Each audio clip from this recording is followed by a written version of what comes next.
அனைவருக்கும் வணக்கம். இன்று மிகவும் அத்வைதத்தின் ஒரு விரிவான ஆழமான ஆராய்ச்சியை மேற்கொள்ளப் போகின்றோம். இதில் குறிப்பாக ஆன்ம உணர்வினை அவஸ்தைகளை தாண்டி எவ்வாறு மிளிர்ந்து கொண்டிருக்கின்றது என்றும், அவஸ்தைகளுக்குள் ஆன்ம உணர்வை தேடினால் அங்கே நீ அவஸ்தைப்பட்டு போவாய் என்றும் நாம் புரிந்து கொள்ளப் போகின்றோம் அப்படின்னு நினைக்கிறேன். எடுத்துக்கொண்ட டாபிக் என்ன அப்படின்னு சொன்னா, நம்ம எல்லாருக்குமே இந்த ஆழ்ந்த உறக்கம் என்பது சூன்ய அவஸ்தை போன்று ஒன்று இருக்கின்றது அல்லவா?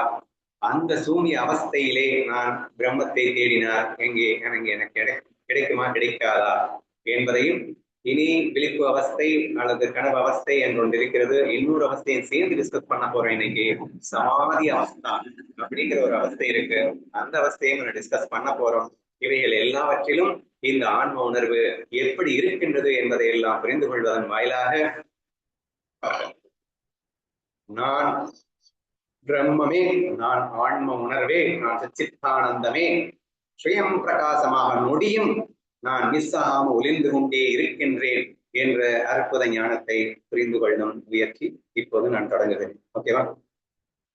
அப்ப இந்த வெரி ஃபர்ஸ்ட் கொஸ்டின் நான் எங்கிருந்து ஆரம்பிக்கிறேன் அப்படின்னு சொன்னா, இந்த ஆழ்ந்த உறக்கம் என்பது சூன்யாவஸ்தை போல் உள்ளது. ஆனால் பெருவாரியான வேதங்களும் இதிகாசங்களும் நமக்கு அத்வைத கிரந்தங்களும் என்ன சொல்லுகின்றன என்றால், என்னுடைய பிரம்ம அனுபவத்தை ஒரு கிளிம்ஸ காட்டக்கூடிய ஒரு இடம் எதுன்னா ஆழ்ந்த உறக்கம். கடைந்தெடுத்த அஜ்ஞானையும் உணர்கின்ற ஒரு இடம் எதுன்னா ஆழ்ந்த உறக்கம். மனம் முழுமையாக ஆன்மாவோடு லயப்பட்டிருக்கின்ற அந்த இடத்திலே அவன் ஆன்ம உணர்வை உணர்கின்றான். ஆதலால் கேஷோல் நான் தேஸ் உணர் உன்னுடைய ஒரிஜினல் உணர்வை பிடிச்சுக்கடா. ஏன்னா நம்ம மாயா உணர்வையே உண்மை நம்பி சேர்த்துக்கிட்டு இருக்கிறவன்ட்ட போயிட்டு ஆன்ம உணர்வை பத்தி சொன்னா அவன் நம்ப போறது இல்லை. அப்ப அவன் அனுபவபூர்வமாக அவன் உணர்ந்த ஒரு விஷயத்தை சுட்டிக்காட்ட வேண்டும் என்பதற்காக அவர்கள் சுட்டிக்காட்டுகின்ற இடம் என்ன அப்படின்னு சொன்னா ஆழ்ந்த உறக்கத்தை பற்றி காட்டுகிறார்கள். அப்போ அதுல என்ன காட்டுறாங்க அப்படின்னு கேட்டீங்கன்னா, 2-3 பாயிண்ட்ஸ் நான் சொல்லிடுறேன். So the moment of waking and the moment of sleep. அதாவது நீங்க அந்த அப்படியே கண்ணை இருந்து தூங்க போற நேரத்துல ஒரு சொக்குதுன்னு சொல்லுவீங்களா, தூக்கம் சொக்கிட்டு போகுதா, தூக்கம் என்பது போதடா அப்படின்னு தோணுதில்ல. ஆழ்ந்த உறக்கத்துல இருக்கும்போது எவனாவது தட்டி எழுப்புனா, டே இருறா கொஞ்ச நேரம், ஏண்டா அதுக்குள்ளே ஒரு 10 நிமிஷம் உடேண்டா. சோ இந்த நேரத்துல உனக்கு ஏற்பட்ட அனுபவம் என்பது கிட்டத்தட்ட அந்த பிரம்மானுபவத்தோடு ஒப்பிடுகின்றேன் அப்படிங்கிறான். ஏன் அப்படின்னா, எண்ணங்கள் எல்லாம் படிப்படியா குறைய ஆரம்பிக்கிறது. எப்போ நீ தூங்குறேன்னா என்ன அர்த்தம்? எண்ணங்களிலிருந்து விடுதலை இஸ் ஈக்குவல் டு தூக்கம். அப்படித்தானுங்க. விழிச்சிட்டு இருக்கிற வரைக்கும் பின்னாடி ஓடிக்கிட்டே இருக்கும். And you will get a lot of experiences based on the thoughts. எண்ணத்திலிருந்து அனுபவங்கள் அப்படிங்கிற மாதிரி ஒண்ணு இருக்கு. எண்ணமே இல்லாம கூட ஒரு அனுபவம் இருக்குன்னு புரிஞ்சக்கூடிய ஒரே இடம் என்னன்னா, அஞ்ஞானிகளுக்கும் இருக்கக்கூடிய ஒரே இடம் என்னன்னா அது ஆழ்ந்த உறக்கம் என்று சொல்ல வேண்டியிருக்கின்றது. எப்படி அப்படின்னா, இப்போ அந்த ஆழ்ந்த உறக்கத்துக்கு போகும்போது என்ன நடக்குது அப்படின்னா, இந்த உலக உணர்வுகள் எல்லாம் படிப்படியா குறையுது. ஏன்னா எண்ணங்கள் குறையுது. எண்ணங்கள் குறைய இந்த உலக அனுபவங்கள் குறைஞ்சிக்கிட்டே வரும். அப்படியே போயிட்டு அந்த தூக்கம் சொக்கிட்டு போகும்போது, அந்த எண்ணங்கள் முழுமையாக கரையும் போது வேற லெவல் ஒரு போதையை அனுபவிச்சேங்கிறதை எல்லாம் அவனும் ஒத்துக்கிட்டு தான் ஆகணும். So therefore we are able to understand that எண்ணங்கள்ல இருந்துதான் அனுபவம், எண்ணங்கள் மட்டும்தான் அனுபவம், இந்த மாய உணர்வு மட்டும்தான் உண்மைன்னு நம்பி வாழ்ந்து கொண்டிருக்கின்ற நமக்கு ஒரு கிளிம்ஸ் கிடைக்குது. ஒரு என்ன சொல்றது, ஒரு ஸ்னாப்ஷாட் மாதிரி கிடைக்குது. என்னன்னா, எண்ணங்களே இல்லாத இடத்துல கூட இருக்குடா ஒரு சுகம், ஒரு போதை என்று நம்மால் உணர முடிகின்ற இடம் அப்படின்னு சொல்லலாம். அடுத்து அவங்க சொன்ன மாதிரி, சுதா அடிக்கடி சொல்ற மாதிரி, விழித்ததும் கண்டிப்பா எல்லாருமே சொல்ற விஷயம்தான், இன்னைக்கு செம்ம ஸ்லீப்டா என்று சொல்லுகின்றான். ஏதும் அறியாமல் இருந்தேன் என்று சொல்லுகின்றான். ஏதும் அறியாமல் இருந்ததை அறிந்தது யார்?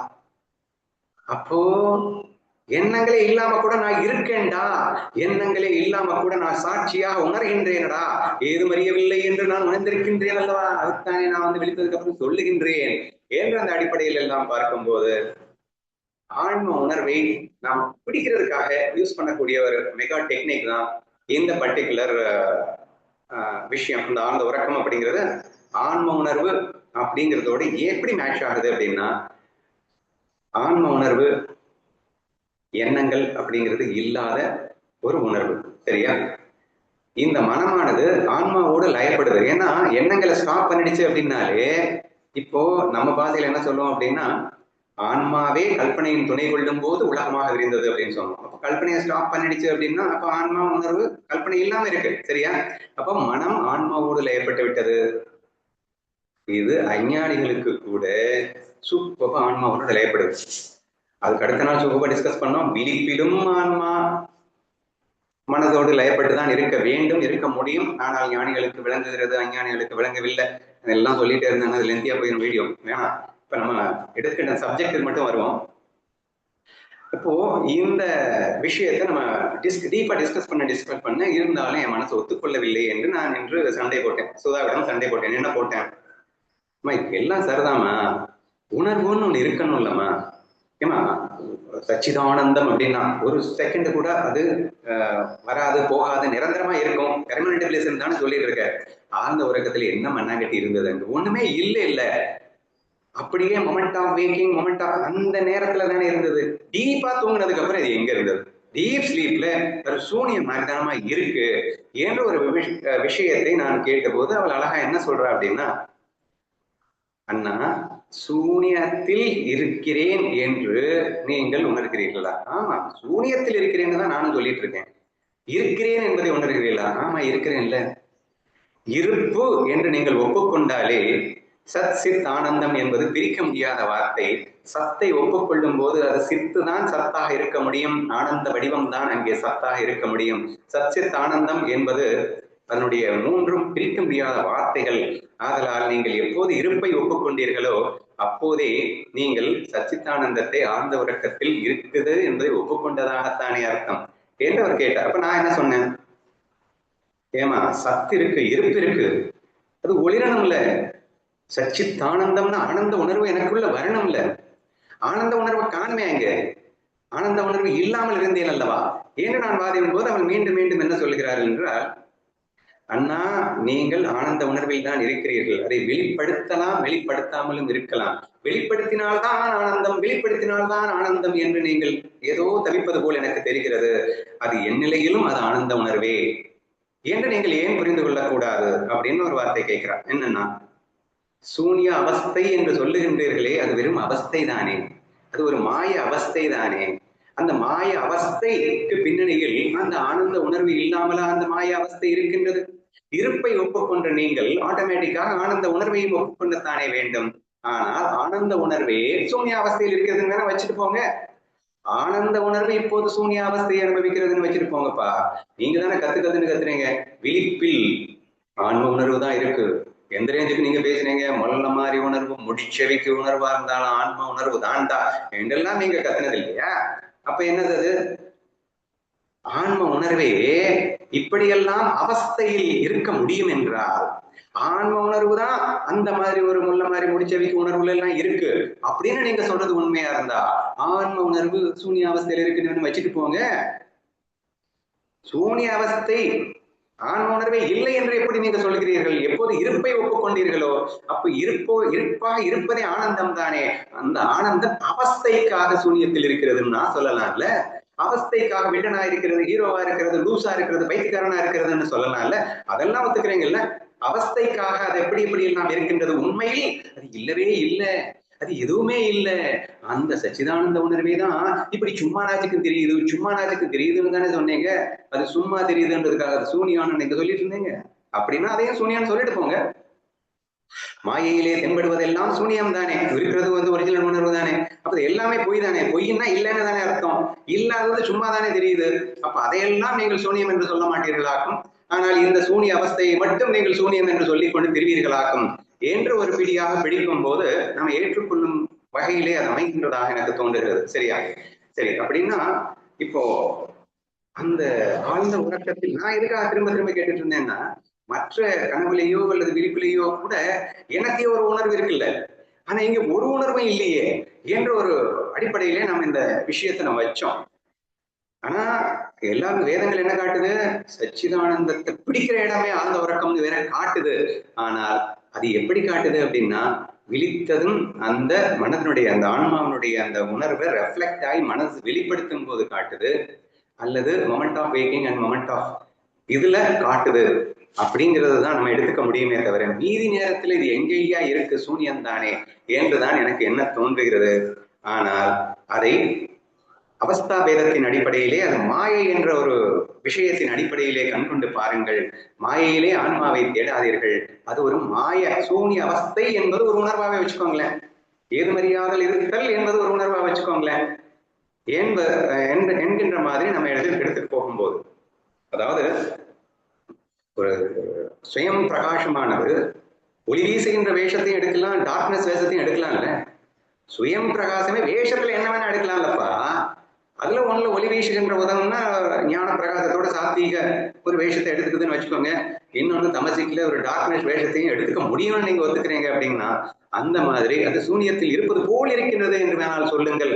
அது சூனியமாகிவிட்டது என்று நீங்கள் சொல்லாதீர்கள் என்ற வாதத்தை நான் ஏற்றுக்கொள்ள வேண்டியதாக விட்டது. இனி அடுத்து ஒன் மோர் பாயிண்ட் மட்டும் அதுல நம்ம எக்ஸ்ட்ராவா நம்ம சொல்லலாம். அதை அடிக்கடி டிஸ்கஸ் பண்ணியிருக்கோம். அது எப்படி டிஸ்கஸ் பண்ணியிருக்கோம் அப்படின்னா, ஆன்ம உணர்வு is the base for the every avastha and all the avasthas has been என்ன சொல்றது ரூட். எல்லா அவஸ்தைகளுக்கும் காரணம் இந்த ஆன்ம உணர்வு தான் இல்லையா? அண்ட் இன்ஃபேக்ட் நம்ம எந்த ரேஞ்சுக்கு பேசிட்டு இருக்கோம் அப்படின்னா, சுகதுக்கத்துக்கு மட்டும் காரணம் நீ அல்ல, இந்த உலகில் என்னென்ன சூழல்கள் எப்படி எப்படி வர வேண்டும் என்பதே நீதான் காரணம். உனது சப்கான்சியஸ் கர்மா காரணமாக அனைத்துக்கும் அதிஷ்டானமாக இருக்கின்ற நீயே அனைத்துமாக இருக்கின்றாய். நீ இன்றி இங்கு எதுவுமே இல்லை என்ற ரீதியிலே நாம் பேசிக் கொண்டிருக்கின்ற அந்த வரிசையிலே பார்க்கும்போது, இங்கே ஆழ்ந்த உறக்கத்திலும் கூட நாம் தான் இந்த மனதில் சூனிய அவஸ்தையை அனுபவிக்க வேண்டும் என்று ஆசைப்பட்டு, நல்லா புரிஞ்சுக்கோங்க, ஆன்ம உணர்வோடு ஒரு சூனிய அவஸ்தையை அனுபவிக்க வேண்டும் என்று ஆசைப்பட்டு நான் மனசை சுவிட்ச் ஆஃப் பண்றேன். எந்த லெவல்ல பண்ணணும் அப்படிங்கிறதையும் நான் தான் டிசைட் பண்றேன். காலையில 5 மணிக்கு எந்திரிக்கணும்னு டிசைட் பண்ணிட்டா ஆட்டோமேட்டிக்கா 5 மணிக்கு எந்திரிக்கிறேன். இவ்வளவு சப்தத்துல எனக்கு கூப்பிட்டாங்கன்னா நான் எந்திரிக்கணும், இவ்வளவு சப்தத்துல கூப்பிட்டா எந்திரிக்க கூடாதுன்னு நினைச்சேன்னா அந்த மாதிரி தானே இருக்கு. லேசா தட்டினா எந்திரிக்க கூடாது, கொஞ்சம் பலமா தட்டினாதான் நான் எழுந்திரிக்கணும். So everything is pre-programmed by the ஆன்ம உணர்வு. And in fact that ஆன்ம உணர்வு சாட்சியா ஆழ்ந்த உறக்கத்தில் இருந்து கொண்டே இருப்பதால் அல்லவோ அந்த சப்தம் மெதுவா தட்டுறானா அதிகமா தட்டுறானாங்கிறது ஆன்ம உணர்வு பார்த்துக்கிட்டே தானே இருக்கு. கான்ஸ்டன்டா அந்த சென்சார் ஒர்க் பண்ணிட்டே தானே இருக்கு. நாங்கெல்லாம் அது சென்சார்னு சொல்லுவோம் எலக்ட்ரானிக்ஸ்ல. தண்ணி நிறைஞ்சிருச்சு அப்படின்றதையும் கீழே போயிடுச்சு அப்படிங்கிறதையும் ஒரு சென்சார் பார்த்துக்கிட்டே இருக்கும். 24 hours பார்த்துக்கிட்டே இருக்கும். நிறைஞ்சிருச்சுன்னு வந்த உடனே சிக்னல் கொடுக்கும். அந்த மாதிரி இங்க நம்ம ஆன்ம உணர்வு ஒரு சென்சாராக இருந்து கொண்டு கவனமாக பார்த்து கொண்டே இருப்பதன் காரணமாகத்தானே மெதுவா தட்டுனா எந்திரிக்க வேணாம்னு ப்ரோக்ராம் பண்ணியிருக்கேன். அதனால எழுப்ப வேண்டாம், ஒரு லிமிட்டுக்கு மேல தட்டும் போது அழகா எந்திரிக்கலாம் அப்படின்னு சொல்லிட்டு எழுப்பி விடுது. சப்தம் அதிகமாக வரும்போது எழுப்பி விடுது என்று சொன்னால் இங்கே ஆன்ம உணர்வு 24 மணி நேரமும் விழித்துக் கொண்டுதானே இருக்கின்றது. அது சுயம் பிரகாசமாக ஒளிந்து கொண்டுதானே இருக்கின்றது.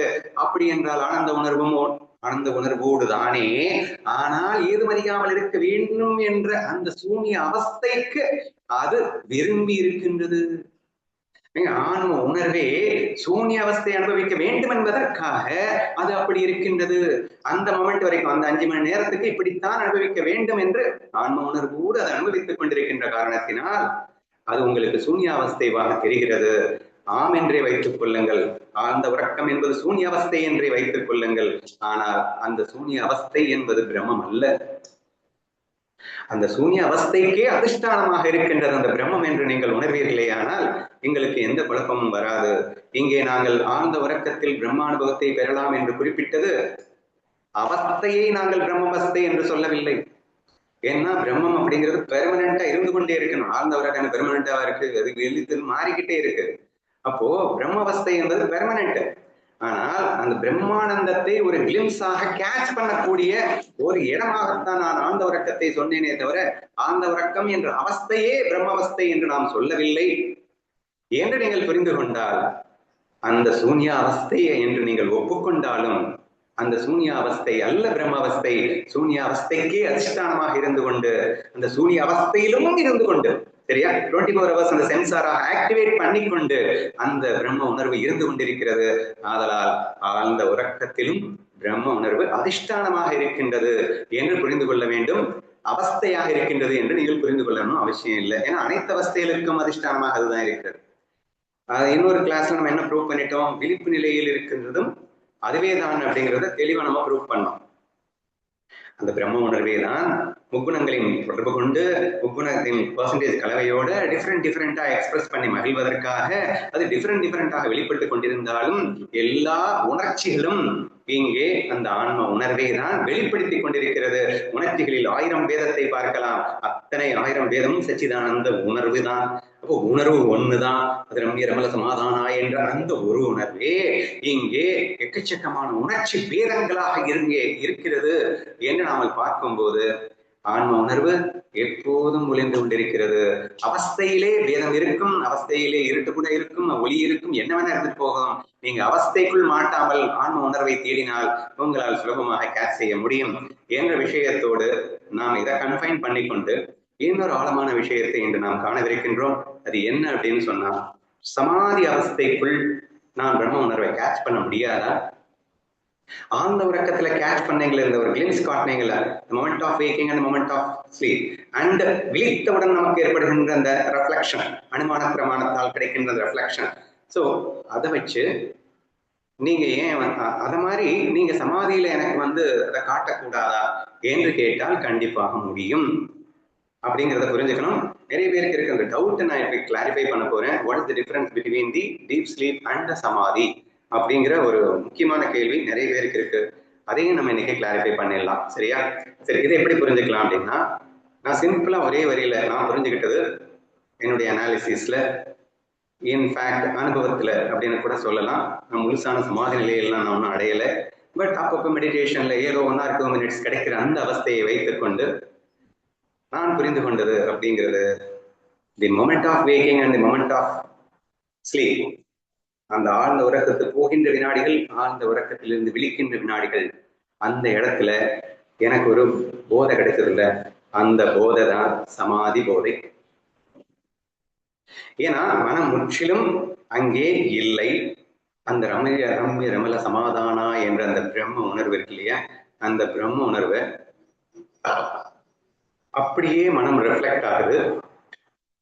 மனம்னா எப்படி இருக்கு? எண்ணங்கள் இல்லாமல் ஆனால் மிக நுண்ணியதாக மனம் இருக்கின்றதுன்னு சொன்னேன். ஆழ்ந்த உறக்கத்துக்கும் சமாதிக்கும் என்ன டிஃபரன்ஸ்னா, மனம் கம்ப்ளீட்டா லயம் ஆயிடுச்சு அப்படின்னா 0 ஆயிடுச்சு அப்படின்னு சொல்றேன். ஆனா இங்க 0 ஆகல. இப்பதான் அந்த சுதா சொன்ன அந்த 5-10% கொண்டு வரலாம்னு எனக்கு தோணுது. அதாவது மனமானது எண்ணங்கள் இல்லாமல் ஆனால் விழிப்போடு இருக்கிறது. நல்லா புரிஞ்சுக்கோங்க, மனசே தூங்கி போயிடுச்சு, இங்க மனம் விழிப்போடு இருக்கின்றது. இப்பயும் நான் என்ன சொல்றேன், சமாதி சுகம் என்பது பிரம்ம சுகத்தை மனதிலே அனுபவிப்பது, அவ்வளவுதான். ஆனா மனசுல அனுபவிக்கணும்னு ஒண்ணு கட்டாயம் இல்லை. சமாதியில போயிட்டு தான் நீ பிரம்மத்தை அனுபவிக்கணும்னு அவசியம் இல்லை. அது உங்க சொரூபண்டா. நீ சமாதிக்கு போகாம நீ அதுதான்டா நீ. அதை நம்ம புரிஞ்சுக்கிறது தான் நம்மளுடைய நோக்கமே தவிர சமாதியில போயிட்டு தான் அதை அனுபவிக்கணும் அப்படிங்கிறது வந்து கட்டாயமே கிடையாது. சரியா? அந்த சொரூப சுகம் எல்லா அவஸ்தையிலுமே இருக்கணும். விழிப்புல இருக்கணும், கனவுல இருக்கணும், அண்ட் டீப் ஸ்லீப்ல இருக்கணும், சமாதியில இருக்கணும். அந்த சமாதிக்கு செல்லும் போது என்ன நடக்கிறது அப்படின்னு சொன்னா, மனசு எண்ணங்கள் மட்டும் கம்ப்ளீட்டா இல்லை, ஆனால் மனசு விழித்துக் கொண்டிருக்கிறது. விழிப்போடு ஆனால் எண்ணங்கள் இல்லாமல் இருக்கிறது. அங்கே மனசு வெளிக்காமல், எண்ணங்களும் இல்லை மனசும் இல்லை அப்படின்னு வச்சுக்கோங்க. டோட்டலா அந்த ஆன்மாவோடு லயப்பட்டு விடுகிறது. இது ஆன்மா இருக்கின்றது, மனசும் இருக்கின்றது அப்படின்னு சொல்றேன். மனசு டோட்டலா லயப்படல, மனசு இருக்கு, ஆனா எண்ணங்கள் இல்லாம இருக்கு. That is the reason why it is such a difficult. ஏன்னா இருக்கிறதுலயே ப்ராசஸ்லயே சமாதி ப்ராசஸ் ரொம்ப டிஃபிகல்ட்டான ப்ராசஸ். ஏன்னா மனசனுடைய எண்ணங்களை படிப்படியா நீங்க குறைச்சு, நீங்க தூக்கத்துக்கு போகும்போது இறைவனே உங்களுக்கு அதை ஹெல்ப் பண்ணிடுறான். தூக்கத்துக்கு போகும்போது அதுதான் நடக்குது. தூக்கத்துக்கு போகும்போது அப்படியே கொஞ்சம் கொஞ்சம் கொஞ்சமா அவங்க எண்ணங்கள் வந்து ஆட்டோமேட்டிக்கா குறையும். நீங்க ஒன்றும் முயற்சி பண்ண வேணாம், ஆட்டோமேட்டிக்கா குறைஞ்சு அந்த மொமெண்ட்டுக்கு போகும்போது உங்களுக்கு ஒரு ஸ்லீப் கிடைக்கும். இவங்களாவே குறைப்பாங்க. அப்ப இவங்களாகவே குறைச்சு அந்த எண்ணங்கள் அற்ற நிலையில அப்படியே வச்சுப்பாங்க அந்த மனசை. எண்ணங்கள் அற்ற நிலையில விட்டுடுறது இல்லை, அந்த மனசை அப்படியே வச்சுப்பாங்க. இறைவன் என்ன பண்ணுவான், எண்ணங்கள் அப்படியே குறைச்சு அவன் அவனோட ஐக்கியப்படுத்திக்கிறான். அப்போ இந்த மனசுக்கு அப்படிங்கிறது ஒண்ணுமே இருக்காது அப்படிங்கிற மாதிரி. அப்ப சமாதியில it's my understanding, I don't know how far it is true. உங்களுடைய எக்ஸ்பீரியன்ஸோட நீங்க கம்பேர் பண்ணி பார்த்துக்கோங்க. நான் டீப்பா ரிசர்ச் பண்ணி பார்த்ததுல எனக்கு அவ்வளவுதான் புரிஞ்சது. சோ சமாதி அவஸ்தை என்பது ஆழ்ந்த உறக்க அவஸ்தை போல் சூனிய அவஸ்தையாக இருக்காது. அது ஒரு ஆனந்த அவஸ்தையாக தான் இருக்கிறது. நீங்க நல்லா புரிஞ்சுக்கணும். அவஸ்தைன்னு சொல்லும் போதே பிரம்மம் தான் ஒரிஜினல், அதுதான் பிரம்மானந்த உணர்வு. அது எப்படி வெளிப்பட்டாலும் வெளிப்பாடுல வச்சு நம்ம வந்து ரைட்டு உசத்தி தாழ்த்தின்னு தயவு செய்து கொண்டு வந்துடாதீங்க. இப்ப சூன்ய அவஸ்தை தாழ்த்தி, இந்த சமாதி அவஸ்தை உசத்தி, விழிப்புல லீலா பண்ணுகின்ற அவஸ்தை, அது வேற வேற, அதெல்லாம் கிடையாது. நீங்க விழிப்புல இருந்து கொண்டு அதை மாயான புரிஞ்சுக்கிட்டு லீலையா பண்ற அவஸ்தையாகட்டும், அல்லது சமாதி அவஸ்தையாகட்டும், அல்லது டீப் ஸ்லீப் அவஸ்தையாகட்டும், நீங்க பிரம்மம்னு புரிஞ்சுக்கிட்டீங்கன்னா இதெல்லாம் வெறும் அவஸ்தையில தான் நான் பேசிட்டு இருக்கேன், மனசுல தான் நான் பேசிட்டு இருக்கேன். மனசை ஜீரோ பண்ணாலும் சரி, அல்லது மனசுல எண்ணங்களே இல்லாம விழித்துக் கொண்டிருந்தாலும் சரி, அல்லது மனசில் எண்ணங்களோடு விழித்துக் கொண்டிருந்தாலும் சரி, அதானங்க டிஃபரன்ஸ். டீப் ஸ்லீப்ல மனசு டோட்டலா ஜீரோ பண்ணிட்டு எண்ணங்கள் இல்லை. சமாதியில மனசை விழித்துக் கொண்டு ஆனா எண்ணங்கள் மட்டும் இல்லை. ஆனா விழிப்புல எண்ணங்களும் இருக்கு, மனசும் விழிச்சிட்டு இருக்கு. மனசும் விழித்துக் கொண்டிருக்கிறது, எண்ணங்களோட விழித்துக் கொண்டிருக்கிறது. இது எல்லாமே அவஸ்தா திரயத்துல, அவஸ்தா பேதத்துல ஆன்ம உணர்வு வெளிப்படுகின்றது தான். இது எல்லாமே அவஸ்தைகள் என்பது ஆன்ம உணர்வானது வெளிப்பாட்டுக்காக கொண்டு வருவது தான். ஆனால் அவஸ்தைகளுக்கும் ஆன்மாவுக்கும் சம்பந்தமே இல்லை. எந்த அவஸ்தையிலுமே இல்லாம கூட ஆன்மாவால் இருக்க முடியும். ஏதாவது ஒரு அவஸ்தையில் இருக்கணும்ன்ற கட்டாயம் கூட இல்லை. அது எப்படியும் எப்போதும் எங்கும் இப்போதும் இருந்து கொண்டே இருக்கிறது. எந்த அவஸ்தைக்குள்ளும் அது சிக்கப் போவதில்லை. ஆனால் மாயையின் துணை கொண்டு இந்த மனசுங்கிற ஒரு வச்சுக்கிட்டு அது டிஃப்ரெண்டா அவஸ்தைக்குள்ளே வளம் வந்து கொண்டிருக்கின்றது என்றுதான் சொல்ல முடியுமே தவிர, பிரம்மானந்த உணர்வோ அத்தனைக்கும் அப்பாற்பட்டு தனி துண்டாக அது பாட்டுக்கு ஒளிந்து கொண்டிருக்கின்றது என்றுதான் புரிந்து கொள்ள வேண்டும். இன்ஃபேக்ட் நம்ம வந்து இந்த டிஃபரன்ஸ் காட்டணுன்றதுக்காக நான் சொல்றேன். சமாதி அவஸ்தைக்கும் டீப் ஸ்லீப் அவஸ்தைக்கும் காட்டணும் அப்படிங்கிறப்போ, இவன் வந்து தன் முயற்சியிலே செல்லுகின்றான் அப்படிங்கிறதுனால மனசை கம்ப்ளீட்டா கண்ட்ரோல் பண்ணிட்டான். சரியா? கம்ப்ளீட் கண்ட்ரோல் பண்ணும்போது ஆட்டோமேட்டிக்கா தான் ஆன்மா என்பதையும் உணர்வதற்கான வாய்ப்புகள் மிக சுலபமாக முடிகிறது. தேர்ஃபோர் அவன் வந்து விழிக்கும் போதும், சமாதியிலிருந்து எழும் போதும் அவன் மைண்டு வந்து கண்ணாபின்னான்னு லூஸ் மாதிரி எல்லாம் ஓடாது. பட் அஞ்ஞானிக்கு வந்து அது இறைவனில கொடுக்குறாரு அந்த சமாதி நிலையே. ஸோ ஆட்டோமேட்டிக்கா அவன் விழிச்சதுமே அஞ்ஞான மனசு தான் எந்திரிக்கும். அவன் வந்து அவன் மனசு எப்படி இருக்கணுமோ அப்படி எதுவும் போயிட்டு இருக்கும் அப்படின்னு வச்சுக்கோங்களேன். So this is basic difference between the deep sleep and the சமாதி அவஸ்தா. பட் நம்ம வந்து இது ஒசத்தி தாழ்த்தின்னு பிரிச்சு காட்டுறதுக்காக நான் இதெல்லாம் சொல்லலை. ஜென்ரலி நமக்கு ஒரு அண்டர்ஸ்டாண்டிங் வேணும் அப்படிங்கிறதுக்காக தான் நம்ம சொல்லிட்டு இருக்கோம். புரிஞ்சுக்க வேண்டியது ஒன்னே ஒண்ணுதான். நீ இந்த எண்ணங்களை தாண்டி ஒரு உணர்வு இருக்கு. என்ன உணர்வு அப்படிங்கிறது மாயா உணர்வு, அவஸ்தா உணர்வு. இந்த அவஸ்தை உணர்வுகள் எல்லாம் பிரம்ம உணர்வு கிடையாது. அது எண்ணங்களால் ஏற்படுவது, எண்ணங்கள் இல்லாததால் ஏற்படுவது, எண்ணங்கள் இருப்பதால் ஏற்படுவது. ஆனா எண்ணங்கள் இருந்தாலும் இல்லை என்றாலும் நமக்கு பிரம்ம உணர்வு என்பது பிரதானமாக எப்போதும் ஒளிந்து கொண்டிருக்கின்றது என்ற சத்திய உணர்வை நாம் புரிந்து கொள்ள வேண்டும் என்பதுதான் வந்து ஃபைனல் கான்செப்ட். சரியா? இந்த கான்செப்டை புரிஞ்சுக்கிறதுக்காக இந்த அவஸ்தைகள் எல்லாம் நம்ம மாறி மாறி விளக்க வேண்டியது இருக்கிறது என்று மட்டும் நீங்கள் புரிந்து கொள்ளுங்கள். ஸோ அல்டிமேட் டேக்அவே என்னன்னா, ஆனந்த உணர்வு, சச்சிதானந்த உணர்வே நான் என்று உணர வேண்டும். அந்த ஆனந்த உணர்வே இங்கே கனவாக, விழிப்பாக, ஆழ்ந்த உறக்கமாக, சமாதியாக என்று விதவிதமான அவஸ்தைகளிலே அது வலம் வருகின்றது. இது எந்த அவஸ்தையில் எப்படி வலம் வந்தாலும் உண்மையில் அதிஷ்டானத்தில் சச்சிதானந்த உணர்வே அப்படியெல்லாம் வலம் வருகிறது. சூன்யாவஸ்தை போல் பிரம்ம உணர்வு வலம் வருகிறது. முட்டாள் அவஸ்தை போல் பிரம்ம உணர்வு வலம் வருகிறது. அஜ்ஞான அவஸ்தை போல் வருகிறது. ஞான அவஸ்தையை எடுத்துக்கொண்டு வலம் வருகிறது. எல்லாமே அவஸ்தையில எல்லாமே வேஷம் தாங்க. சரியா? இப்படி இந்த பிரம்மம் ஒரே பிரம்மமானது இங்கே இந்த அவஸ்தைகளிலே இருக்கின்றது. இதை உணர்வதன் நன்மை என்ன அப்படின்னு கேட்டீங்கன்னா, நீங்க இந்த அவஸ்தைகள்ல சிக்க மாட்டீங்க என்பது. அவஸ்தைகளில் உயர்வு தாழ்வும் பார்க்கணும்னு அவசியம் இல்லை.